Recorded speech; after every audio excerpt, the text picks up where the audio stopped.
recording. Welcome to another episode of Unbuttoned. We've got Sticks. Yeah, I've got no buttons though, man. I'm already unbuttoned. It's just zips. Zipped. Yeah. Yeah, two boy cats. They're just like constantly fighting. They show affection to each other every now and then. Yeah. But yeah, so you got a girl and a boy. Got a girl and a boy. They don't really care about me. I'm their slave. That's the life of a cat, though, I think. That's what I'm learning. Yeah. Have you always had pets? Yes, so I was born and I grew up in Jamaica. Yep. And I had a dog that was born the same day I was born. Okay. And he lived to be 17. Wow. So between 17 and about 12 years ago, I never had a pet because I just never recovered from losing my dog. Yeah. Yeah. I didn't want to go through that again, so I never wanted to have a pet. It's definitely hard when you grow up with a pet and then you have all those memories with them and then they pass away. Like it's a family member, you know? Yeah, 100%. Yeah. And I get to learn that their lifespan is not, well, I mean, who knows each other's lifespan, but I just didn't think that my pet would outlive me, so I didn't want to get one.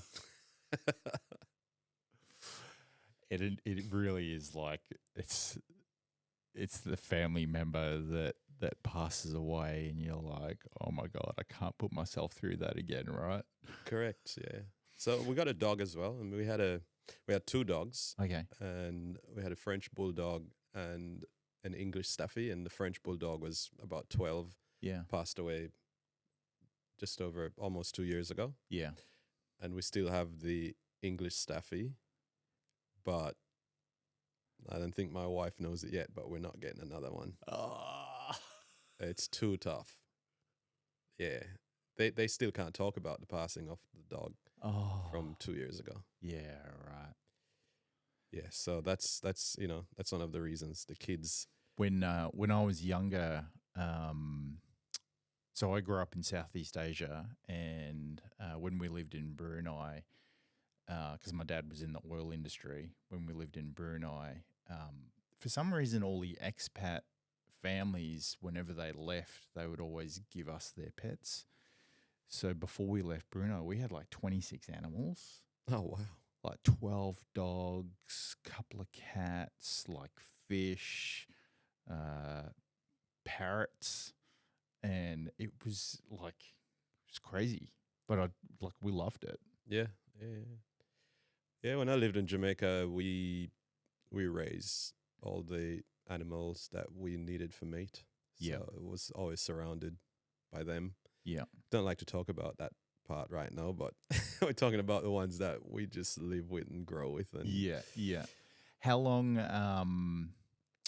have you been in Australia? Like when did you leave Jamaica, or where did you go after Jamaica?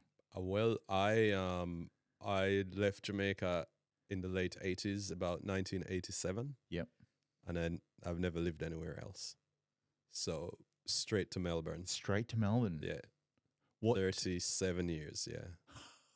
What made you decide Melbourne? Well, the first thing is my brother-in-law was living here at the time. He was here and he was working, and so when he was leaving Jamaica, he asked me to move into the house. He was married to my sister. Mm-hmm. So he asked me to move into the house. So there was a man there. 24, I didn't think I was too much of a man, but I was just there to help with the little boys. They had 5 boys. Yeah. And I remember him saying to me, if you do this for me, one day I will shout you a ticket to come to Australia. Oh. And that was 1987. Yeah, right. Yeah. And you've always been in like the music space? Yes, I remember very clearly in 1987, the 24th of November, I landed in Melbourne, and 2 days later, I took all the records that I brought with me from Jamaica, which was the same year that Peter Tosh was murdered. So I bought all of his records that I could find, Yeah. and all of the DJs that were current, and a lot of Bob Marley, Dennis Brown, Gregory Isaac music. And I brought them to Australia with me, and I was looking for a place where someone would play them because I Yeah. didn't have a player. So I went to this club called the Bridge Club in Mhm. Richmond on Bridge Road. Mm-hmm. And I went up to the DJ and I said, you know, all this music is very current in Jamaica. And if you play it, you'll get this dance floor going. Mm. And I remember the DJ saying to me, I'm not a DJ. Oh, sorry. You can play them yourself. And I said, I'm not a DJ. Mm. He says, I'll show you how to DJ. And he basically just showed me how to crossfade and how to change the record Yeah. and how to put the needle on without a headphone. Yeah. And I remember rocking that crowd for 2 hours that night.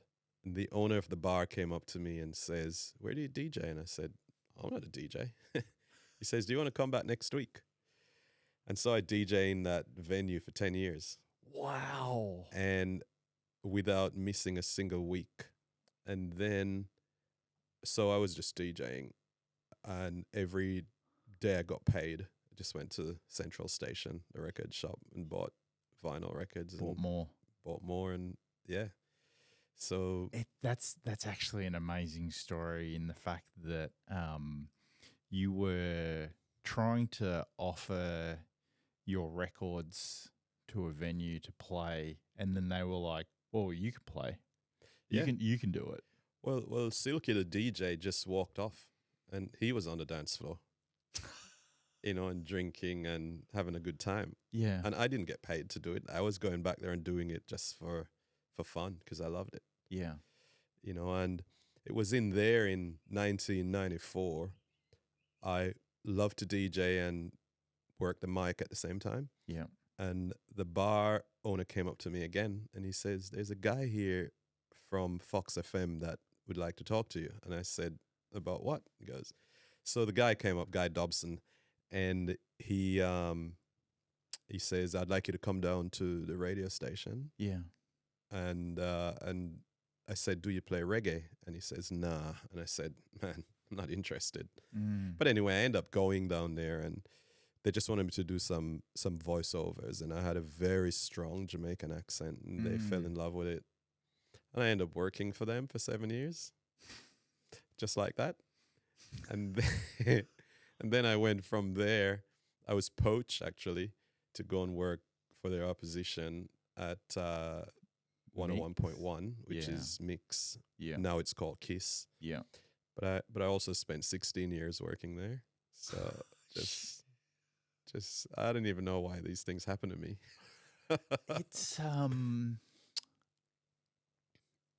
It's pretty amazing, I think, like just by doing something that you love, like people noticed you and people then wanted to see if you were available to like take another opportunity and to do something for either 7 years, but then 16 years. Is that how it works?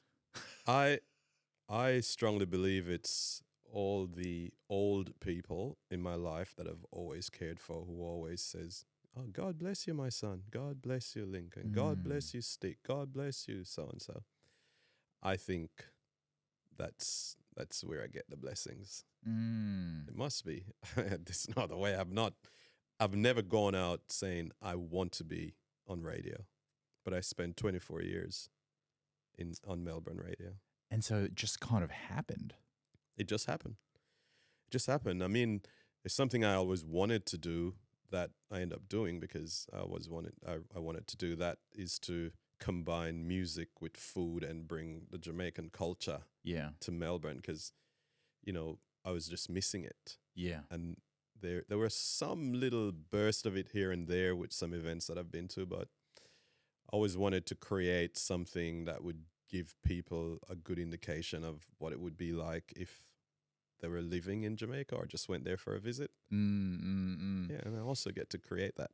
we'll get onto the Jamaican festival, but I want to come back to so you mentioned just then about always wanting to not necessarily wanting to be on radio, but like from a public speaking point of view, like where did that kind of come from? Like were you when you were younger, were you always like confident in talking to people, or like you were always trying new things?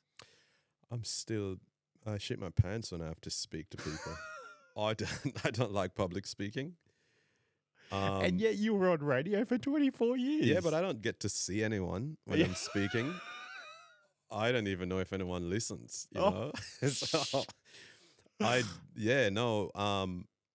on stage, if I ever am on stage, and I often do, especially when working in radio, you got to do outside broadcast and that stuff. Yeah. I don't really make eye contact with anyone. I don't see anyone. Right. I just see through everyone.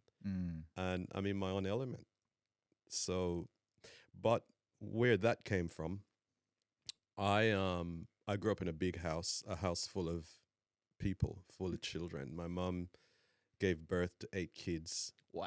And she adopted about 4 along the way. Wow. And I was right in the middle. Shout out to Mum. Yeah. And what an amazing woman. And the thing is, we all had to entertain ourselves. Yeah. Because even when I left my mum's house at 24, she still didn't have a TV, didn't have a fridge, didn't have a washing machine. So we didn't know anything about any of the devices that kids have. We have to have concerts. Yeah. Amongst the kids. Yeah. And you know, when my mum bake puddings and cakes on the weekend, you don't get no cake unless you perform. You know? So I was the singer and the MC for in-house concerts, and the neighborhood kids would come along. So that's where the radio voice came in. You were like the MC and the singer, like when you were younger. Well, I think I was born with the voice, because I've got 2 boys, and often when my relatives calls from overseas, they're like talking to my oldest son, LJ, and they think they're talking to me. So it's just... I used to get that actually when I was, when my dad was around, obviously when I was a lot younger, and I'd answer the phone and they used to think it was him. Yeah. So I think it was born in me. Yeah. But I'm also, my kids say I'm a typical Leo because I was born in August. And I'm an extrovert. Yeah. But I don't think I am. How old are your kids? Oh, well, they're not kids. The youngest one's 24 and the oldest one is 33. Wow. Yeah. So they're adults, but they're still my kids. Yeah, and they'll always be your kids. Yeah. You know. I think it is interesting when you have them, like you start to see like certain traits of yourself, or people start noticing certain traits, and then they inform you of those traits. It's like, oh yeah, oh. Well, we've got 4 children, 2 boys and 2 girls. I keep getting the comparison between myself and my oldest son. He's 30. Yeah. And people would say, he's just like you. And I look at him and I go, I wish I was half as good as him. You know, he's like one of the nicest people. What a compliment to give your son. Yeah, but then I have another son. Yeah.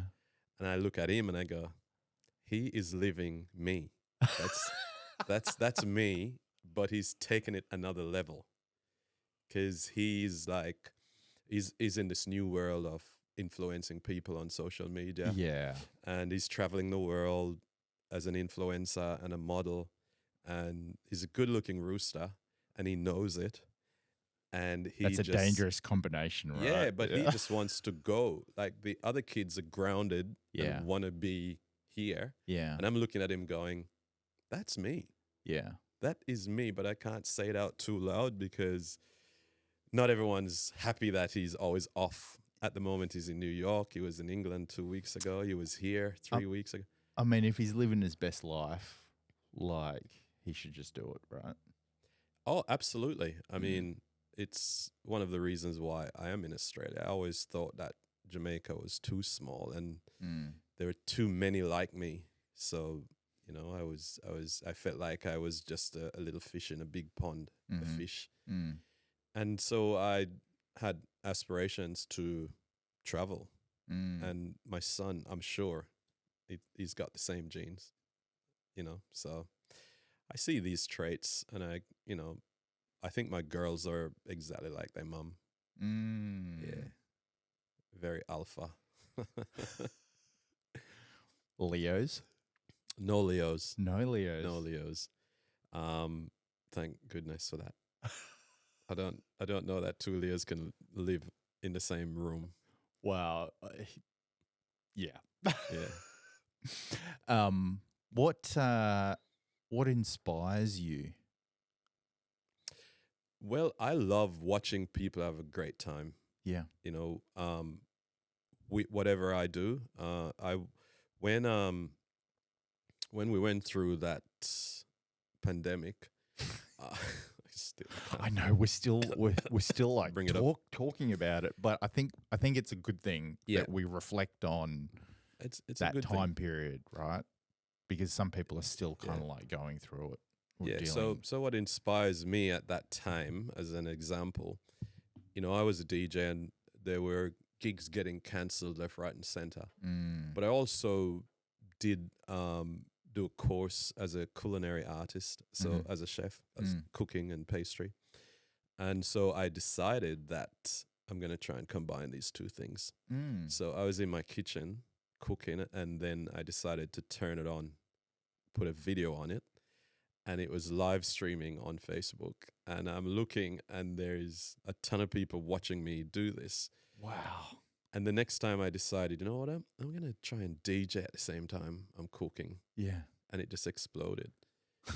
You know, I was having Sunday sessions at one point where I was having like a revival Sunday cooking like my mom used to do. Yeah. And the church people are watching and they're singing and dancing, and, you know, it was crazy. So I just like seeing people have a great time, whether I can see them or not, if I know or believe they're having a good time. I think it's so interesting, the mixing of like genres or kind of topics to kind of make things your own.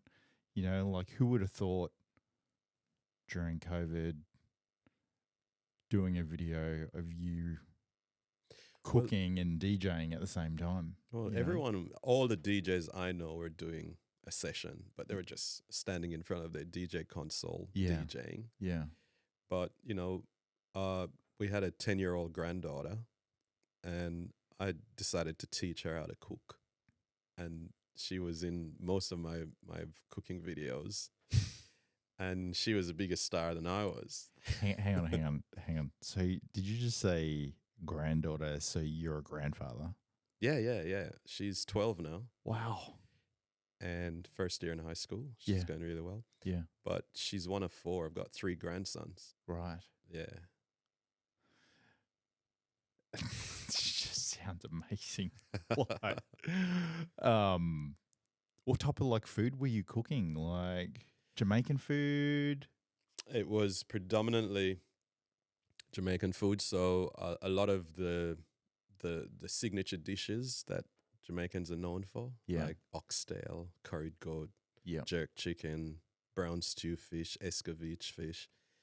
And then I also cook for the Rastafarians, which is strictly vegan. So most days I'd have a couple of different options. This was just cooking for my family, mind you, because no one was coming over. Yeah, because they couldn't. But what I did do is during the week before the cooking, I would announce what I'm going to cook, and I'd get my audience to go and purchase these items and cook with me. So they're in the cave. You know, I never edit any of the videos. Yeah. I just, if it took 2 hours to cook, it took 2 hours to cook. Yeah. And, you know, like cooking oxtail could take 3 hours to cook. Yeah. You know, so we just went for the ride. And a lot of people have started cooking the way I cook from those videos. Yeah. Do you still have quite a few like people who are watch you or come to your events that you organize? Well, I have not done a video since I was able to go out. Yeah. So I haven't done a video, but I always get people saying, when are you going to start cooking again? And I'm like, I cook all the time. It goes, oh, we want to cook with you. And I'm like, no, that's kind of pass. Yeah. But, with the events I do, there's always an element of food. Yeah. Yeah. That's so cool. I think the fact that people are still asking you, like, when you're going to cook again, obviously there was some like deeper connection for yourself, not only back like with your heritage, but also allowing people to kind of like watch that as well and kind of like cook with you. And so it was almost like this personal one-on-one cooking session with Stig. Yeah. And well, one of the days I'd been somewhere and I got back, and in the kitchen, my now 24-year-old son, he was 18, and he was cooking, and he had the video camera rolling. But what he did was he crashed this 2 hours cooking session into 3 minutes, edit it down, and he blew up on TikTok. Yeah. So I just thought, I'm retired. yeah. Because it was his thing, and he took over the kitchen. Most days I couldn't get in, and he's got 80 videos, written a cookbook. Wow. Like a book of 5 recipes from his cooking, and sold them online, and sold quite a few. Did he ever, so you mentioned that your granddaughter was in your videos that you did. Was he ever in those videos? Never. He never actually was a part of it. So he stole your idea. He's living my dream. I think it's great. Like, you've obviously inspired, other people, but you've inspired like your own family to kind of like. And he's a pretty good chef. I mean, he has no training except for what he's learned from my wife is Sri Lankan, so it's a combination of these two flavors. But he's taken it another level. He cooks stuff where I'm going up to him going, you need to show me how you do that. You know what I mean? And to capitalize on condensing a 3-hour cooking session down to like 2 minutes or 3 minutes, to then have that capability on social media that you put out a cookbook and, really leverage all of that. Like, you must sit there looking at him going, that's my kid. Absolutely, man. I did that. Yeah. 100%. 100%. Because even though Mom's Sri Lankan, his main cooking of anything is Jamaican. Yeah. But he, every now and again, he'll go, I'm going to make the Sri Lankan dish and I hope you like it, because it's very hard to do. So, he hasn't embraced that side fully. Yeah. With the culinary art. But, he's blown up. Did you ever want to be a chef? If music didn't present itself on your path, would you have been a chef? Well, there's a backstory on why I was into cooking to begin with. So I'm number 5 of the children that my mom gave birth to. Yeah. And, when I was just about to finish high school, my father is hard of hearing. He's deaf in one ear, but so every conversation has to be loud for him. So I overheard them discussing my future. And I wanted to work with animals. I actually had a traineeship with the local vet on a dairy farm. Yeah. And I was feeding all the young calves when they take them away from their mother. Yeah. So I was their nurse. And I was like, this is what I really want to do. I wouldn't say I wanted to be a vet, but I wanted to work in animal husbandry. Mm. And so there is a school in Saint Anne or somewhere in Jamaica that you have to leave home and go and stay, and the fees were extremely high. And I hear my parents saying, "Oh, we don't have the money, but that's what he wants to do." And so I just didn't let them know I heard it.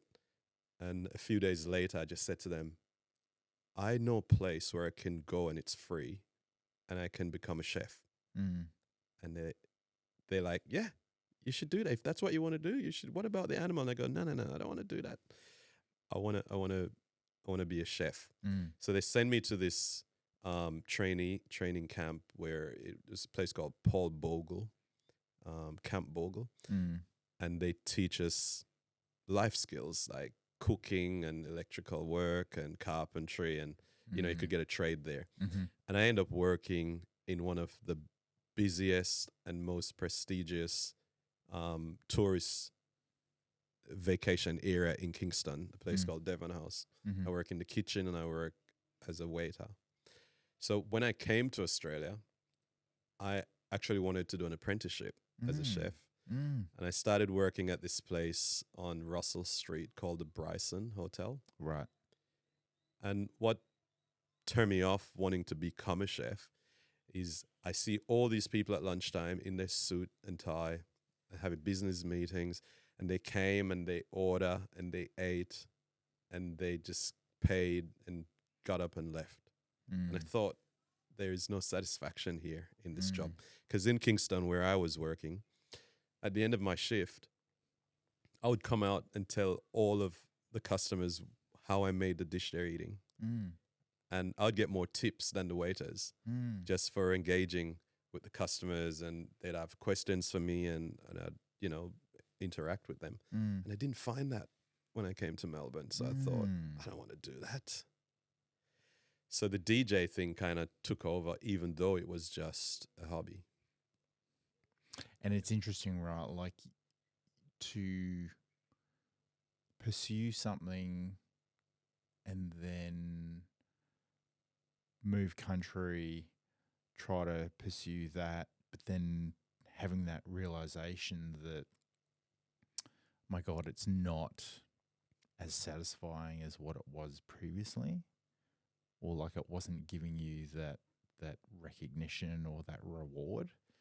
Yeah, but the one thing, like for me, when I live in Jamaica, all of the opportunities that I could see were often the only opportunity I could see. Yeah. What I found in Melbourne was that there were so many opportunities. I could do whatever I wanted to do. Yeah. You know, so I didn't just go, I want to be a chef. I mean, I didn't want to be a DJ. But when I look at the way people were enjoying what I was doing, yeah, I could do this. You know, I joined a band. I sang in the band for 7 years as the lead singer. I pinch myself. I just can't believe I get to do the things I've done. You would have had so many moments where you're like pinching yourself going, am I here? Like, Absolutely. is this actually happening? Yeah, yeah. I remember when Michael Jackson last came to Melbourne. My program director at Fox FM came to myself and another guy, Troy Ellis. I was working with him on the streets. They're like, you guys will be introducing Michael to the people. He's getting the key to the city at Sydney Myer Music Bowl. And I'm like, say what? Yeah. And so we were on that stage going, wow. Ladies and gentlemen, Michael Jackson. Wow. You know? So, yeah, kind of, you know, I get to sing with Peter Andre in 1998 at the MCG in front of 76,000 people. There's a clip of it on YouTube. I'll find it. 76,000 people. I mean, there are huge reggae artists in the world. Yeah. That has never, ever come close to that audience. Yeah. Such a big audience, you know? So that's another pinch myself moment. It's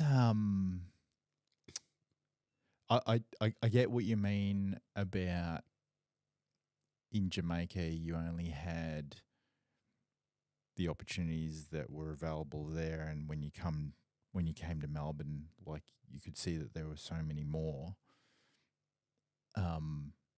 And it sounds like opportunities just kind of like almost like fell in your lap, and you weren't seeking them out. People were trying to offer you opportunities and pull you across to do other things and all this, and you come across as someone who's very laid back, very approachable, very personable. Mhm. And so it's probably some of those characteristics that made these opportunities present themselves so much. This is true. I mean, I keep telling my friends, and I tell relatives as well, almost every single day when I wake up in Melbourne, I get an opportunity that comes my way. Small ones, big ones. I mean, I'm here today talking with you, and the way that's happened, my friend Jano just called me and says, I'm going to pass your details on to someone because I think you should sit and talk with him. And I'm like, yeah, cool, I'll do that. I honestly can't believe that I'm sitting next to someone who got to meet Michael Jackson. I've met a lot. I've met a lot more people. Yeah. I mean, Michael Jackson is probably one of the biggest, but you know, I've got pictures online of me and Beyonce. You know, I've sat down and had coffee with Destiny's Child. I've met Ricky Martin. I've sang with Shaggy. Yeah. On radio. Yeah. I met Lawrence Fishburne, Will Smith. Oh, endless. You know, endless. Pink. I was asked if I was available to host an in-store with a young artist coming out from America. Yeah. And she was R&B. And it was at Borders Bookstore on Chapel Street at the Jam Factory. I remember the one. And I was just like, it's Saturday afternoon. I'd want to be home. They go, you should do it. And that was Pink. Wow. I went and introduced her to the audience, and she signed a few copies of her album. And yeah, I didn't really. It's years later. I'm like, I can't believe I actually did that. You know. Has there been times where you declined opportunities and thought to yourself, "Oh, I should have done that"? Like weeks or months later? No, never. I never say no to an opportunity until I explore it. Mm-hmm. And I never say no if someone offers me a gift, regardless of what it is, because I figure if you say no, that's just instant cut off, stop, done. If someone offers me a coffee cup, I'll take it. I might not need it or I might not want it, but if I say no, I don't even have the chance to decide if I want it or not after that. So I take every opportunity. I say yes until I get to a point where I have to say, sorry, it's not for me. You know what I mean? My manager at radio station, and when it was Kiss, called me into his office and says, I was wondering if you could help us out with something. And I said, of course, whatever. And he says, I'd like you to take 20 listeners to Mauritius for a holiday, a junket. It's to promote a cross between people traveling to Mauritius and from people from Mauritius traveling to Melbourne. It's a tourist advertising campaign. And I said, yeah, I'll do that. and my manager says, here are the conditions. We fly you first class. You have to report back to us every day. You've got an itinerary. The listeners have got an itinerary. You've got a separate itinerary. You'll be doing some stuff to promote the island of Mauritius. And I said, I've got to go home and tell my wife first before. And my boss says, your wife can go with you. So I went home and I said yes to him straight away. I said, yeah, we're doing this. No problems. I went home, spoke to the good lady wife, and she says, you can go, but I'm not going because our daughter is in the school play and she's got a leading role. I'm not leaving. So I'm like, she'd be getting a lot more leading roles another time. And she says, well, I'm not stopping you from going, but you shouldn't go. Yeah. And I went. And it's another, I can't believe I get to do that moment. Yeah. 14 days in Likoko Beach where, I get driven around and shown some exotic places by the son of a sultan Mm. and played a 32 hole golf with him, which is like, it was like €1,000 to play at the time. And it's like, did it for free with lots of bodyguards around us. It was crazy. Yeah. Again, it comes back to this whole I think around accepting what the universe throws at you, Yeah.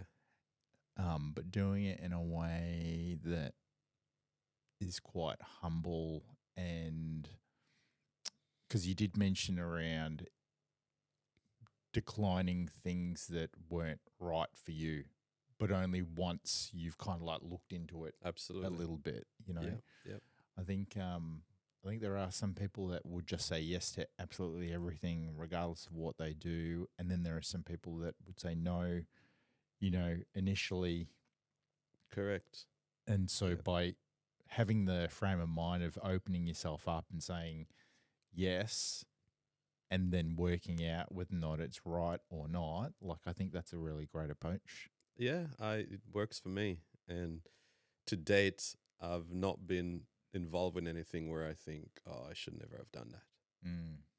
I know pretty soon, early in the piece, if I, wanted to do this or not. Mm.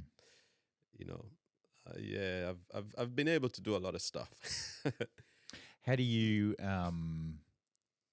like? What advice would you give someone who was a bit hesitant, or like, how do you go about like teaching someone that kind of skill? Yeah, that you've kind of- just got to be humble. Mm. I mean, a lot of people who know me would not agree that I'm pretty humble, but I believe I'm a humble guy, and Mm. I'm sure it's not just a old Jamaican saying, but my mom says it all the time. The humblest calf sucks the most milk. Mm. So basically, I know what she's talking about. I see the theory that she's dealing with. If you have the mother cow that is feeding the calf that is really gentle with the mother and suck gently gets to suck for longer. Mm. So she always says the humblest calf sucks the most milk. Mm. So I just remain humble Mm. and take everything in my stride. It's almost like this. If you remain calm and approachable and friendly and kind to everybody, then almost like prosperity will like come to you. Yeah, I think, the only thing that can come out of me is what's inside. Mm. And that's what I project. Mm. And I believe it's the same for everyone else. Whatever you see is what the person really is. Mm. Some people's brain and their mind has been altered by whatever they do or whatever has happened to them or however they were born. But Mm. I believe that it's only what's inside you that can come out. Mm. There is, I believe in like old souls and like new souls, and I think obviously the difference between the two are like the experiences that you carry on to like your next life. And I definitely feel like there's a lot of new souls around because I just sense that there's not enough depth in people's like characters. One of the reasons why I do this podcast is because I love meeting new people and talking about how you became who you are. And Yep. I think what's interesting is like I have gotten quite a bit of feedback, like positive feedback about the guests that I've had on. And it's almost this like, wow, we didn't really know, or like we didn't understand that perspective, and that person was so interesting, or and it kind of like brings to life the characters and the individuals.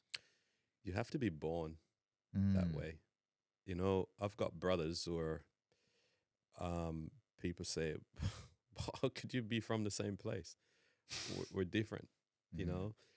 And a lot of people compare me to myself to my son, as I mentioned before, LJ. And he was born that way. Mm. He was born the way he is because I remember when LJ was the third child, and when Daniel was born, LJ was about 5. And you know, the two girls, there is in the middle of two girls, the oldest one and LJ, then a third. And when Daniel was born, he's the youngest child. We were going to get mum and baby from the hospital, and I had the 3 kids at home with me. Mm-hmm. And I was saying to them, you know, when we put the baby seat in and your mum's in the car, only 2 people, only 2 of you can actually come with me to get him. Mm. And the girls were all upset and they're like fighting. And I said, none of you are coming. I'm going to go get your mum and the baby. I'm going to leave you with your grandparents, Mm. but I'm going to come straight to your grandparents Mm. with them. Mm. So none of you miss out. And the 5-year-old just says to me, Dad, you take the 2 girls. I'll stay with Nana. Mm. But from now on, anytime we get into the car, I have to sit next to him in the baby seat. Mm. And I'm just like, where's this kid from? Like, that's not normal, you know, Mm. for a 5-year-old to be thinking that way. And he has grown up the same way. I mean, I go to him when I really want to have a sounding board and ask him questions and take him aside and say, look, I've got this issue. I want to talk to you about it. And his advice is always like, wow, I never thought of that, Mm. you know. And he was born that way. Myself and my wife have often spoken about him saying, it's not of this world. It's not from here. And how long are we going to have him? You know, we were very worried about that. But he's 30. I know he's got his own son. And I can just only hope that his son is half of him and, you know, have the same kind of, Yeah. yeah. It's almost like you gave birth, you and your wife gave birth to the Dalai Lama. Like, Well, yeah, I don't think he would like to hear that. but to I guess acknowledge that you had something special in your own child, Yeah. and as you say, like to this day, if you need a soundboard, you just like go to him, you know. I think it's really special. I feel it's very special too. And you know, the kids are all different, Yeah. but I don't have any preference over the 4 of them. Yeah. I don't love any, and I keep telling them, but they still question it. They think the youngest one is spoiled by me, rotten, but it's just because they look at him and they go, "That's you just living like dad." Yeah, and it's probably that whole like youngest child syndrome versus Yeah. middle child Yeah. versus oldest child. Yeah. The oldest child got the hardest, strictest Yeah. like lifestyle or parenting, but that's because when you become a parent, there's no manual, Correct. there's no rule book. Correct. Yeah. I'm sorry. There's no manual like operating guide on how to do it, and so you just like feel your way through it. And so of Yep. course you were gonna be like, oh, you can't do this, you can't do that. You put like boundaries, but then as you have more kids, like those boundaries become less and less. With us, and we never actually follow any of the books. Yeah. I don't know if it's a good thing or not. But I often says to my wife, Sash, don't have a bedtime for the kids. Let them eat when they're hungry and let them sleep when they're tired. Yeah. And, you know, we bought a king size bed, and the 6 of us would cram into that bed most nights until they were old enough and they one at a time just leave and never came back. Yeah. Leave and never came back. And well, no, we still have a king size bed, but sometimes I gotta feel to see if I'm in the bed alone because it's such a big bed. But, we never did anything by the books. And still, my two girls will pull me up, like keep me in line all the time, So, yeah, we must have done something right. Yeah. Where did you meet your wife? Nice story. I was promoting a reggae club that I was DJing at, and we had a card that give you 2-for-1 entry. So we had a whole lot of them. It was a venue was at the Bridge Club. The night was called Strictly Reggae. Okay. So I went to Festival Hall, and I was watching UB40. Had a concert there, and so I was just walking around the room giving out flyers and tickets, cards to the people I would like to see at the club. Yeah. And I was looking up in the mezzanine, and there's this girl dancing to UB40, and I'm like, that's pretty special. She needs to come to the reggae club. So I went up there and gave her a whole bunch actually of 2-for-1 passes. Yeah. But I don't think I saw her again for 2 years. And then I'm DJing at a club called the Commerce Club, and the bouncer came to me and says, there's a young lady at the door saying she knows you, but we're not letting her in because she doesn't have any ID. Oh. You can come and get her in if you know her. Oh. And I went to the door. Back in the day when you could do that. Well, yeah. But I mean, I had power. Yeah. And I went to the door, and I look, and I'm like, I don't even know who that is. And she basically says, you remember me? You gave me these passes at the UB40 concert. Yeah. And I go, that was 2 years ago. Why didn't you come? Yeah. I wasn't even 18. Wow. And so they let her in the club, and it has been 35 years. And we've been married for 31 years. So that's your wife. Yes. So she held on to those 2-for-1 passes for 2 years, and then she tracked you down. Yes. And when I met her that time properly, she says, my sister had gone to your club before. Yeah. And then the sister went home and says, oh, this is really cool DJ DJing at the club. His name's Lincoln, because that's the name my mum gave me. And she says, as soon as I heard your name, I knew I'd meet you. And I'm like, what? Then where do I go from here? Yeah. That kind of got me straight away. It again, it's the universe kind of presenting itself, and like it was just meant to be. Yeah, correct. So, so you've worked in radio, you've done events, and you've got the Jamaican Music Festival now that you're kind of like working on. How many years has that been running? Yeah, so this has been running for 8 years, but we've had 9 different installation of it. So basically 2015 or 2016 we started. And once again, I was just in bed one night, and I was thinking about music and food. And I was still working in radio at the time, and I was like, I'd like to do an event. I'd like to do something that would combine Jamaican music and food, where people can bring their kids and try the food and listen to some of the music. I was thinking maybe 200 people could come in a park or in a venue where, we could have a mini festival.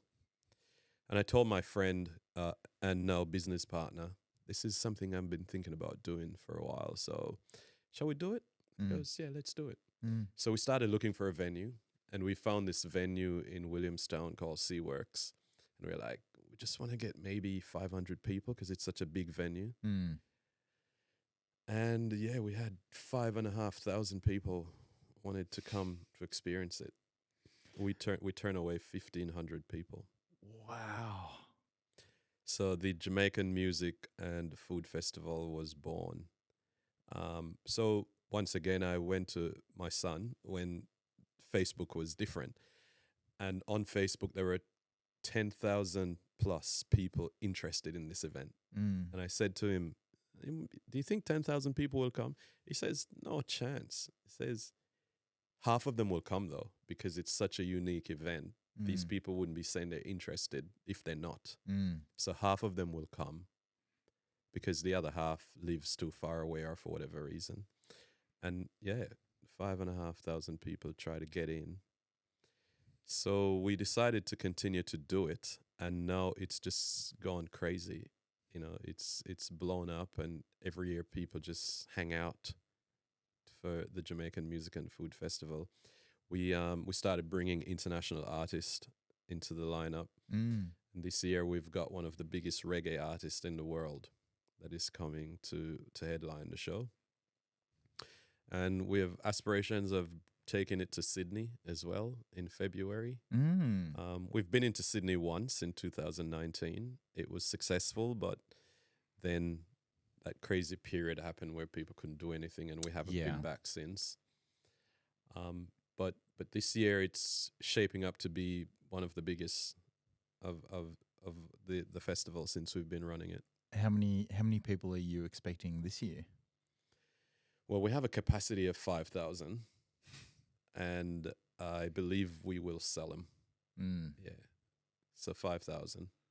We've got 4 areas of entertainment. Yep. The ticket lets you in, and you can go to all of the sites. Well, there are actually 5 areas, but one is not live. So we have an area for children, which will have lots of workshops and drumming lessons and dancing lessons and storytelling and games and competitions, that kind of stuff. And then we have, reggae and Jamaican music. It comes in a lot of different genres, like you've got your hand and lots of fingers.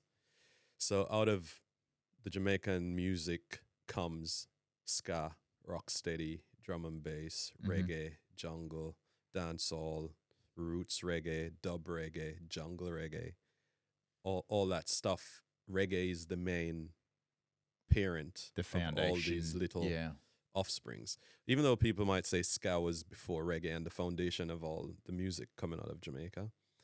So dancehall is probably the latest and the most popular of the genres. So we have an I Love Dancehall area, which is dancehall all day for 9 hours.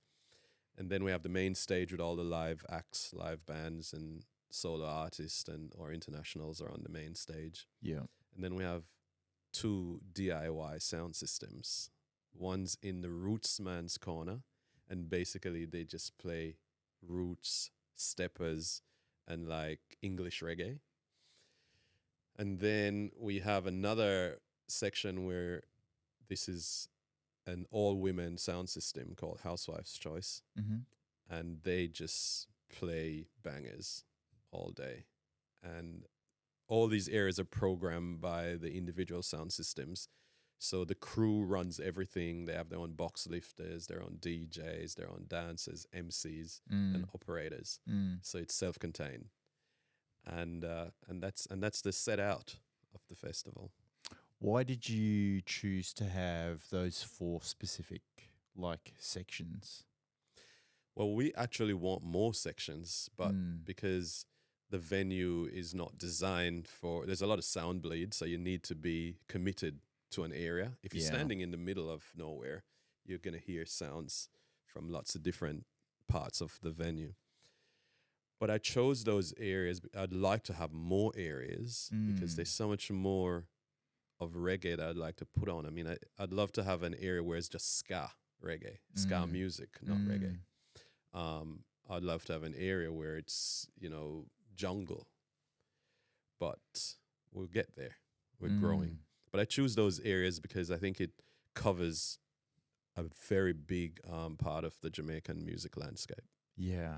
And I guess that's almost the ethos of what you're trying to achieve with the festival is get as many people there appreciating the music and the food and getting them to experience the majority of the foundation of what is your background, right?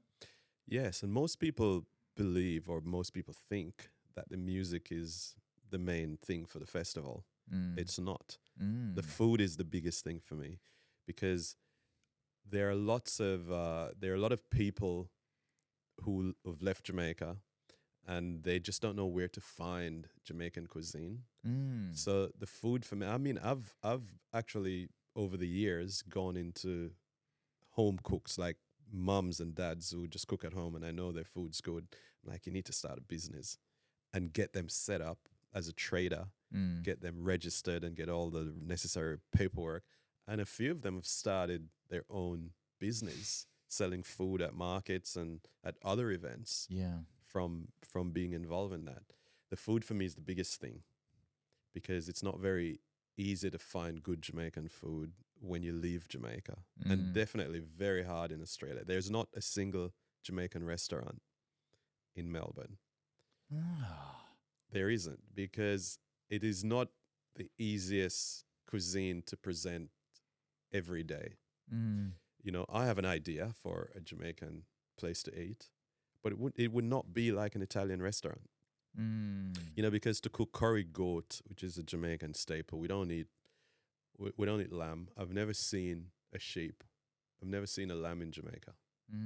So Jamaicans, maybe because of the Indian influence, eats goats as one of the most popular meats. So to make curry goat, you can't go into a restaurant and order curry goat and wait for it to cook.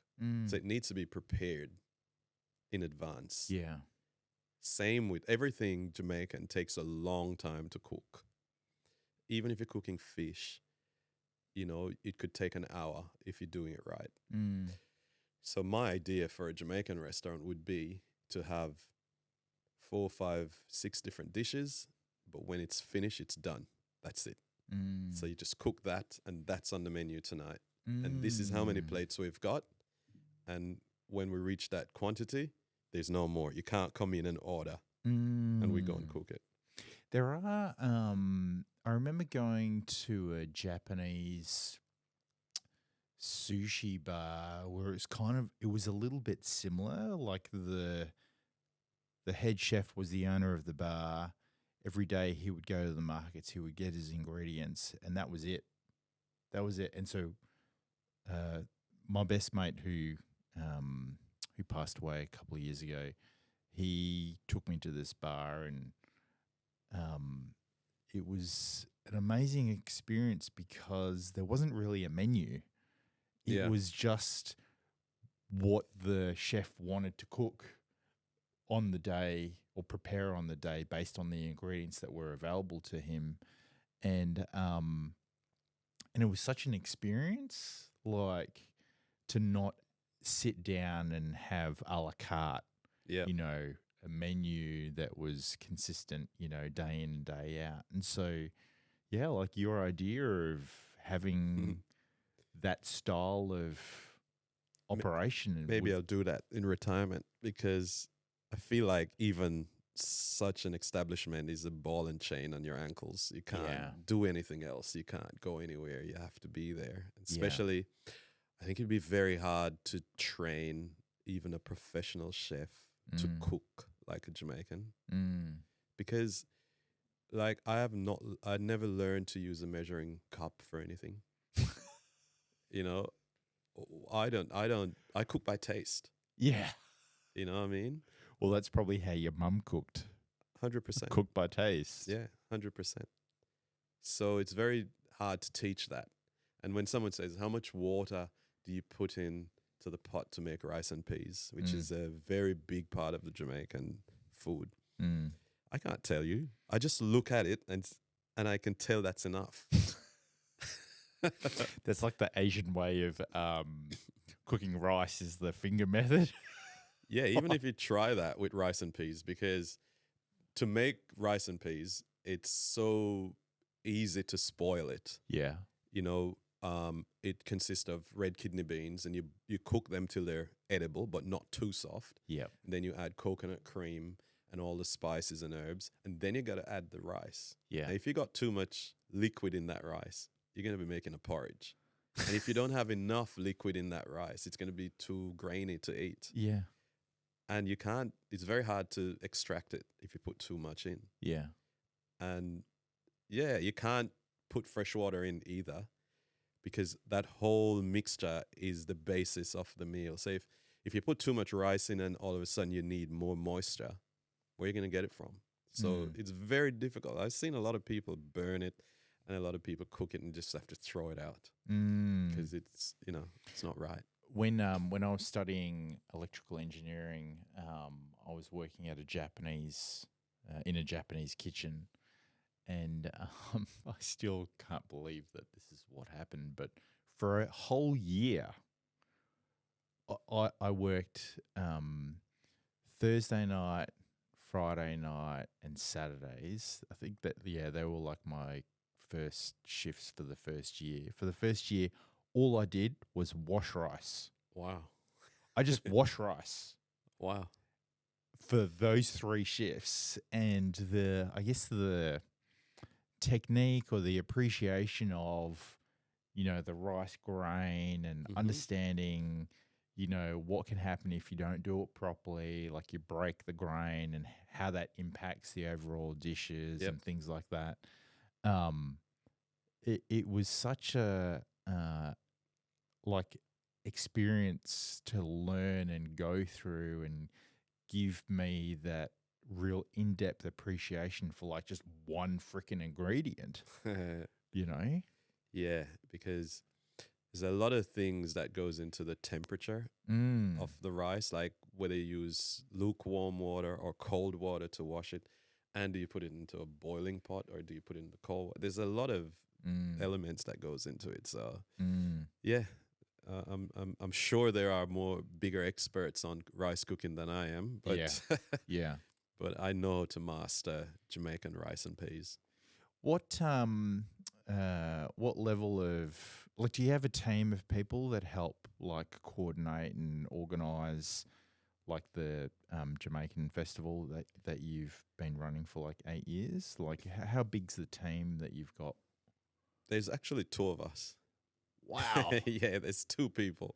That's it. Me and my Jamaican friend Zara Demos. Okay. And we have little branches of people, like my son-in-law Braden will help me update things on our website. Yeah. And they help on the day of the event, but all of the planning, we start planning in April for December. And we'll launch the festival on the 14th of August. It goes on sale. Yeah. And we've partnered up with Always Live. So basically they have a huge marketing budget, and they have, they help us with the marketing. Yeah. But before that, we did everything ourselves. My main thing is booking and programming the festival, like organizing all the artists and booking all the suppliers and booking staff. And my mate Zardi must mainly look at social media and the marketing side of things. Yeah. We use Asana to do our appointments, but I know what needs to be done and I just do it. If I need help, and I often call out to one of the children, I still find myself doing it because maybe I'm a control freak. Maybe. I don't know for sure. You could be, or maybe you have this characteristic of you're wanting to learn, but you're also wanting to be the person like doing it and executing it. Yeah. Because that's how you operate. But to be honest, it's not hard. To organize the festival and deliver it is not hard at all. Yeah. I don't know why everyone can't do it or aren't doing it. Yeah. You know what I mean? I tick off all the things that need to happen. And there are a lot of things that need to happen. But I never felt for 1 minute that I'm working. You know what I mean? I always just go, yeah, I got to get this done. Bang, bang, bang. Apply for permits and booking food vendors and making sure the documentation comes through. And I do my own events planning. I do my own. The only thing I'll get someone to do is like the CAD drawings of site plans and all that stuff. Yep. Yeah. But that's not the only big event I do. What other events have you got going on? Yeah, so I've got the second year of the Afro Caribbean Carnival, Yeah. which will be held again at Federation Square. It hasn't been an official announcement, but it's common knowledge that we're going to do it. Yeah. Can't tell you or your audience too much about who is going to be involved and where they're coming from. Yeah. But the plans are in place. We're going to have a huge audience of 7,000 plus people and 2 huge internationals and hundreds of people dressed up in carnival costumes. Wow. And sound systems playing all across the square and down Riverwalk and the street parade. And this is all happening in February. And to do that at the venue of Federation Square, it's going to be such a landmark event. Well, this is the second year. Yeah. We blew it away in February of this year. Yeah. And so the next one is in 2025.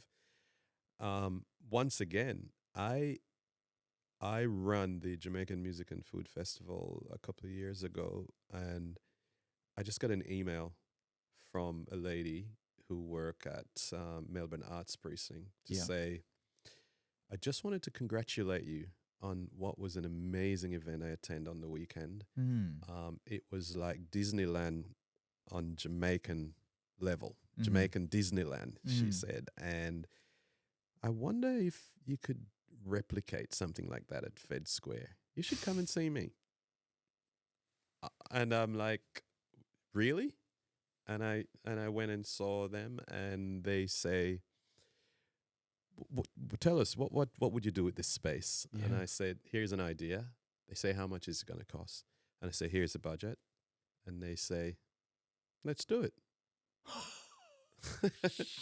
And I had a magic wand, and I'm like, seriously? I'm gonna do it. I'm gonna go and get the top of the tree from the UK, a sound system called Saxon, which has been around since 1987 and has won a lot of international awards for what they do. And I'm like, I'd like to get Saxon to come to the festival because they've been at Notting Hill Carnival from the 70s. Yeah. And they say, yeah, let's do it. So I brought Saxon over and put them on the stage. You literally have this like magic wand of like. Yeah. And to date, they still say that's the best summer and the best summer feeling Federation Square's ever had. Wow. Yeah, there's huge amount of pictures of it online, Afro-Caribbean Carnival. Yeah. And we're looking at taking it to Sydney in February as well. I'm just like blown away. Yeah. All these things that you've done and put into place, particularly around this appreciation of Jamaica, the appreciation of like the food and everything that, like embodies you, and being able to share that with so many people, and to get the accolades and the support is just phenomenal. Yes, and before anyone start to think that the reason I'm doing it is because there's a lot of money involved, they don't really make money. No. To be honest, I have a full-time job. Yeah. And it probably is one of the source of how I'm able to put these events on. Because I subsidize it. Yeah. But the rewards I get from walking around the sites and looking at people having fun, you couldn't pay me for it. Yeah. You know what I mean? It's It's a priceless recognition and reward that you get. I wouldn't say I've lost money. I've invested more money into the events than I've ever made. And everyone has to leave something when they leave this this world. And for me, I want to leave a legacy for people to go up to my kids and say, "Oh, Afro Caribbean Carnival, your dad started that?" Yep. The Jamaican Music and Food Festival, was that your dad? And they'll say yes. Was that your granddad? Yes. Yeah, well, Was that your hopefully- Was that your great granddad? Yes.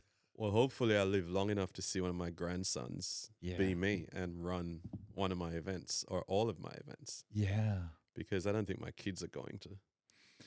I think it's again, it's this real mindset of wanting to There's a little kid. leave a legacy in everything that you do. So that's the Afro Caribbean Carnival Yeah, lineup from last year. that's great. And the next one will be mind blowing. So that's the kind of like outfit costume setup for the Carnival girls. Well, that bit of artwork was just made up by an artist in the UK who've Yeah. done a lot of work. He's an illustrator, done Yeah. a lot of work for Notting Hill Carnival, Yeah. and we paid him a small fortune to design that.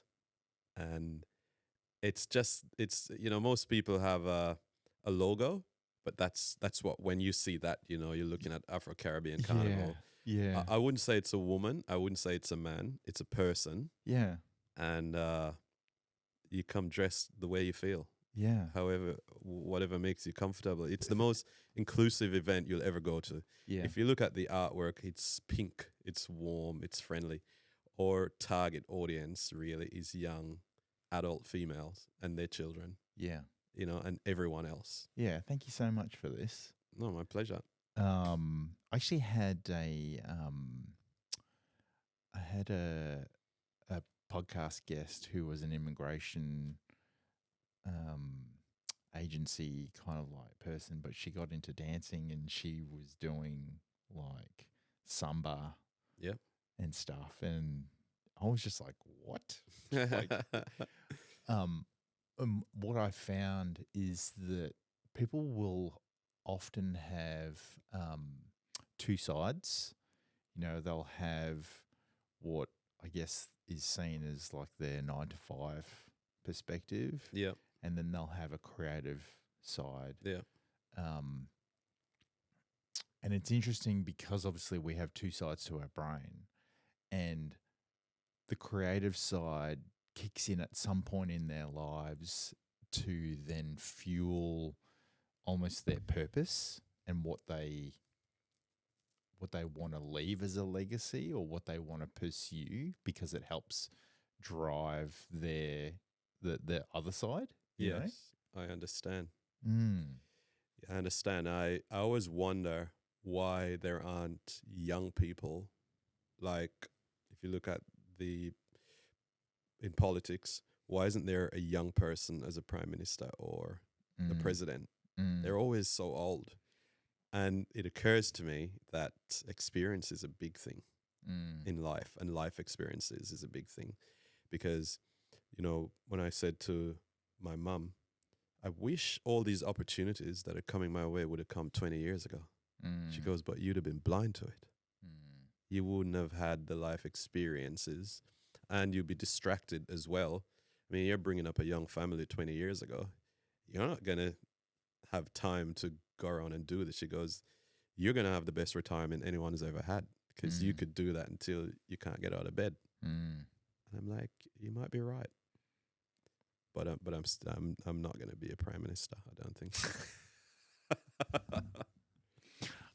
I mean, it sounds like if you gathered enough support, you may very well. I miss that calling. I miss that call. I miss that calling. A lot of people don't know, but for many years, maybe like for 30 years, I was one of the most popular bar mitzvah DJs. I did a lot of bar and bat mitzvahs Right. all through Caulfield, Malvern, all in that network, and they snowball. Every time I do a bar mitzvah, Yeah. I would get 10 bookings out of that one bar mitzvah. And Yeah. I play games and competition. I'm very interactive with the kids. And because I was on the radio as well, once they heard the name Stick Mareeba, they're like, yeah, I want him. And I was doing sometimes 2 bar mitzvahs on a Sunday. You know what I mean? And so one of the guy that was he had the monopoly on bar mitzvahs. Yeah. He's now a politician. Right. And he is now the member for Caulfield, right? Yeah. But he called me because I was such a threat to him and his bar mitzvah DJing stuff. He's like, we should combine and do them together. And but he wanted to be the agent, Right. that tells me when someone wants to book me. And I tried it out Yeah. for like a week, and I'm Yeah. like, nah, that don't work for me. But when I heard he was going into politics, I'm like, maybe I should go in the opposition Yeah. in politics. And my family's just like, don't do it. Nah. I think Because- it's interesting. Like, you got so good that your competition was like, hey, we should. Well, I was different in every way, like my style and obviously my color, everything. I was different. He's a Jewish guy, and he was getting all the bookings because he already knows the culture. Yeah. And he knows protocols and everything. But I met the son of a rabbi like on my first week in Australia, and we're still friends. And he says, I want you to DJ at my wedding. And I said, Josh, you know I only play reggae. And he says, yeah. He says, I've already spoken to Louise, and she agrees that I can get the DJ and I can play whatever music I want. And I said, Josh, I'm only going to play reggae. And he says, yes, that's fine. But I didn't even know he was Jewish. Right. And then he says to me, my father's a rabbi and he's coming from New York to marry us. Yeah. I'm like, what does that mean? Yeah. And then he walked me through all the protocols, and I'm like, no, Josh, I don't think I'm the right guy. And he goes, I'm confident that you'll be the guy. So I was DJing at his wedding. They've been married 35, 36 years. And this lady came up to me and says, I'm having a bar mitzvah in 6 months. I want you to be the DJ. I go, what is that? What's a bar mitzvah? And she tried to tell me. I said, no, I don't work with kids. No way. Kids, 13-year-old boy becomes a man and you want me to DJ for him? Yeah. I'm not doing that. Yeah. And anyway, I spoke to Josh and he go, you should do it.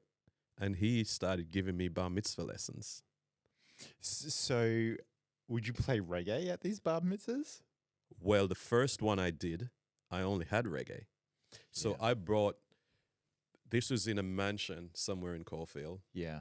The adults were in a marquee out on the tennis court, and they left 150 kids with me in a big space in their pool room or whatever that rumpus room is. And I only had reggae, but the boy that was being bar mitzvahed, he had a lot of current music.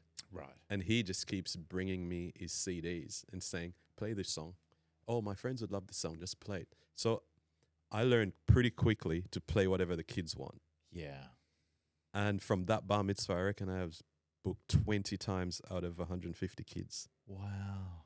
And I was doing a bar mitzvah every week, every Saturday night and every Sunday, and sometimes twice on Sunday. So 11 o'clock in the morning somewhere and 6 o'clock in the evening somewhere else. And I did that till COVID. And I was still getting bookings after COVID. And I just like realized I didn't have to do it anymore. Yeah. Or wanted to do, because the kids they're pretty smart kids. They're so smart, they know everything more than I do. And they know a lot more about DJing than I do. Yeah. And it's starting to get to me. I just like, I can't deal with the kids. You know, I cannot deal with the kids, and that's why I can't do it. And you can't pay me enough money for me to deal with the kids when they're not nice. Again, like we come back to this piece around.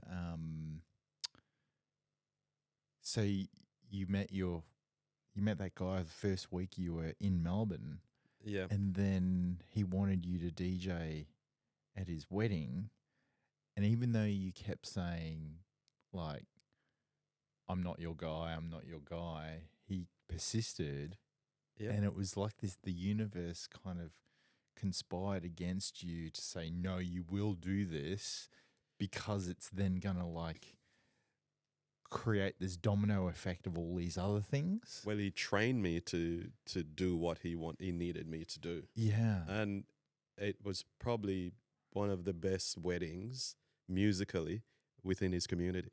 Because everyone else have the straight up guy that comes and play corny songs. Yeah. And he was just cool from start. Songs they've never heard. But my friend Josh had been to Jamaica a few times. He wanted to be different, right?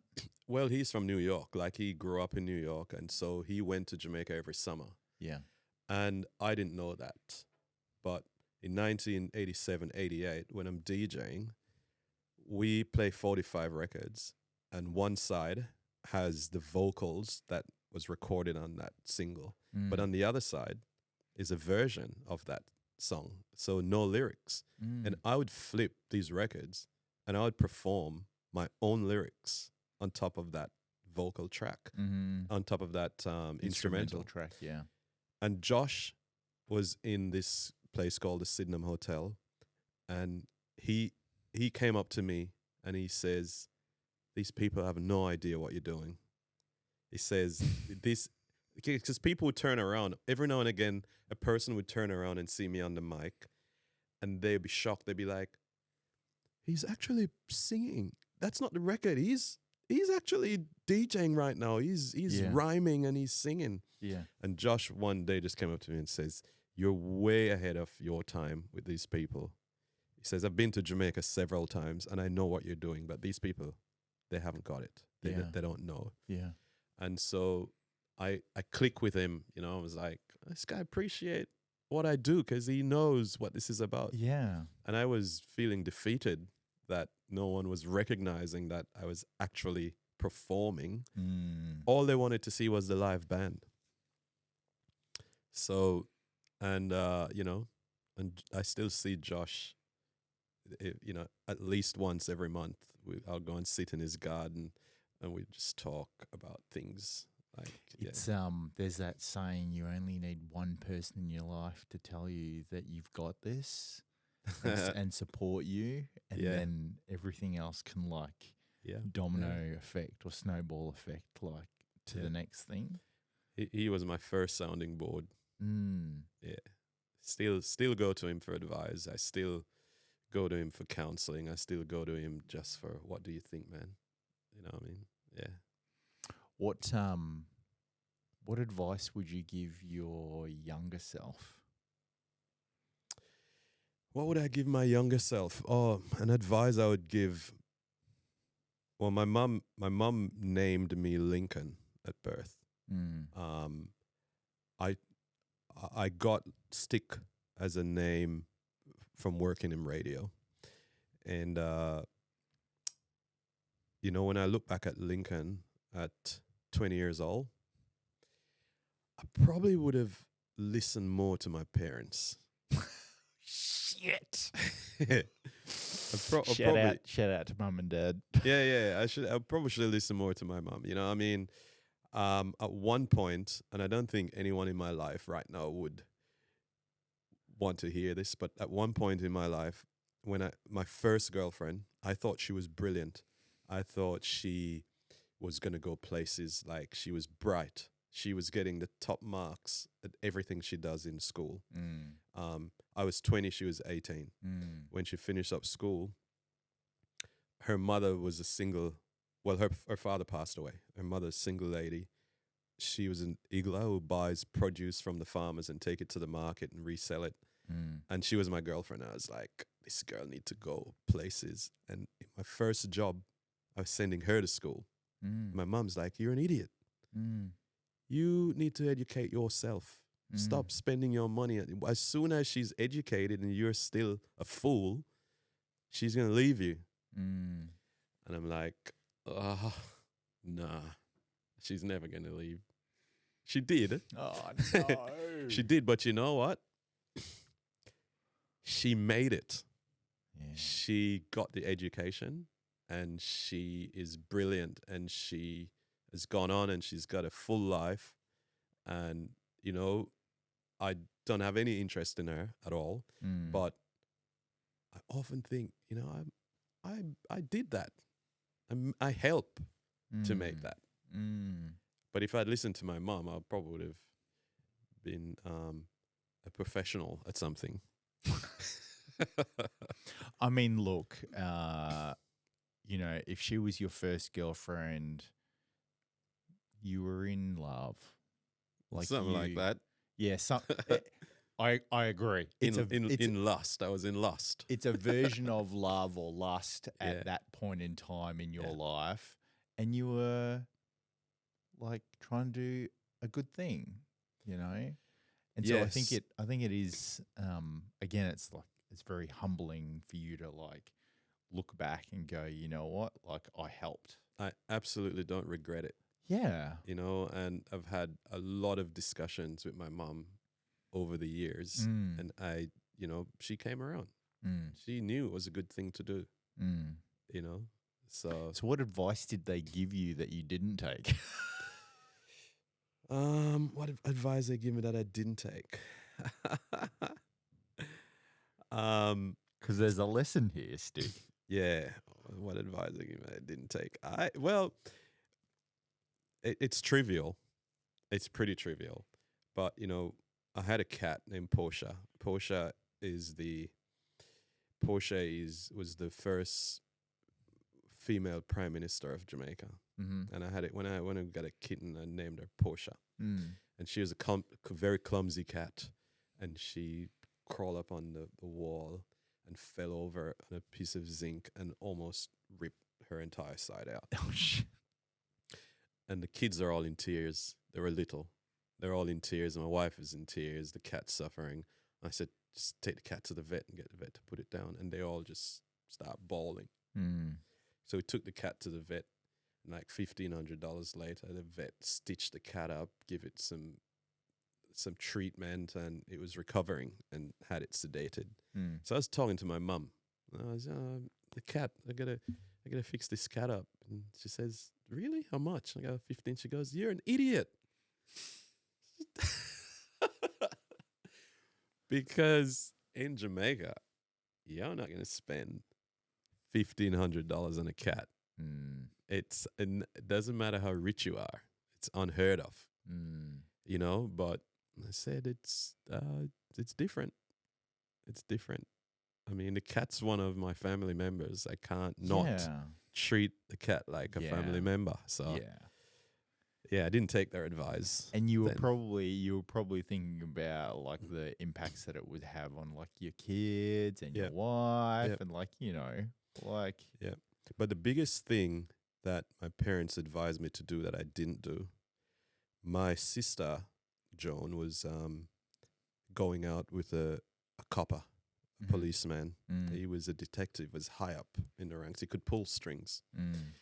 And my mum thought that I was just not going anywhere. You know, I was about 22 or 23, and she says, why don't you go into the police force? And I said, I'm too short because I already took the test and I'm like 2 inches too short. Right. And I didn't realize that there was a height. Oh, in the 80s in Jamaica, yes. You have to be a certain height and a certain weight. Gotcha. To get into the army or to get into the police force. I was 2 inches too short for the police force. But my brother-in-law is so powerful that he pull the strings and I can get in. And so I had to sit a written test, which I'm sure I failed. But he says to my mum, I'm in and I can come to the academy. Yeah. All I've got to do is go to this academy, become a police officer after the academy, and I'm on the street as a police officer. I don't have to take no test.